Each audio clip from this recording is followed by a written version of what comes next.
Well, Democrats are ramping up their resistance ahead of the midterms. I mentioned that before the break. President Trump is slamming them and predicting that Congresswoman Maxine Waters' tactics will backfire. Here's what he tweeted. Crazy Maxine Waters, said by some to be one of the most corrupt people in politics, is rapidly becoming, together with Nancy Pelosi, the face of the Democrat Party.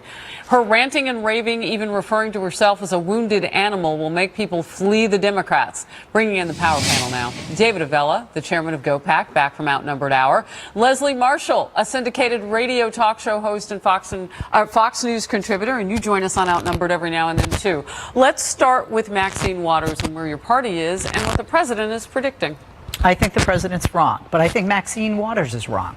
I don't think that anybody should not be able to, even Bernie Sanders said, you should be able to sit down and have a meal with your family, and I agree. The place to give your opinion, and I wish my fellow Democrats would listen, is not in protesting, is not yelling at people in restaurants, but is voting. And in the midterms, historically, Democrats don't show up in those numbers. But I don't think that Maxine Waters and that Nancy Pelosi are the new face of the Democratic Party. They're faces that are part of the old party, and we're certainly, with recent elections or primaries, time for that party to go? I'm not saying old face. I think that we're in a transformational stage of bringing in some new and keeping on some olds, but eventually the olders will be phased out. Leslie is so diplomatic. That's one of the things I love about it. So, David, you know what? Traditionally, people don't come out to vote from either party, actually, in the midterm elections. But there is electricity and intensity on your side of the aisle. What's driving it?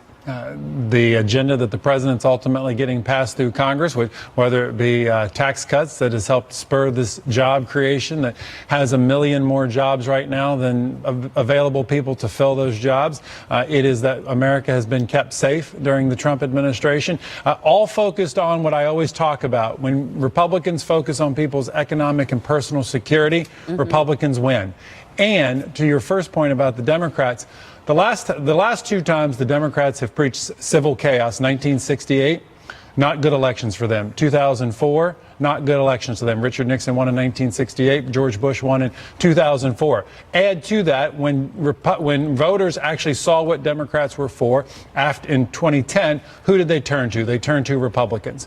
And so the more Democrats reveal who they really are and what they're really for, it motivates people to go vote Republican. So Leslie, what's being revealed about Democrats, do you think? I mean, your party is going far left. You've got the abolishing ICE call that started with a candidate who is, well, describes herself as a democratic socialist. I mean, is that where your party is going? No, I see the party going there in some areas, like the Bronx, for example, but I think not in the Bronx, Iowa, for example. There are people that are to the far left, and that would be the former Bernie campers. There are people like Elizabeth Warren, Kamala Harris, who have said that they want to have ICE abolished. But then there are people like Amy Klobuchar that I agree with that say that isn't the problem. It's policy that's the problem. It's the administration that's the problem. You can change policy, and you can vote to change individuals and administrations. Is resistance enough? Resist the president. No, resistance is not enough. You have to have a game plan. But I disagree with you strongly. I think if we're looking at exit polls in these primaries especially, we're seeing that voters are really concerned about health care more than we thought. Democrats didn't think they'd be talking about health care as much. They're concerned about immigration. And I think depending on what happens with the Supreme Court, Roe v. Wade may become an issue. You've got 8 seconds. Immigration and health care are both important, both issues that favor Republicans, because Democrats ultimately want a government-run health care system. People want a secure border.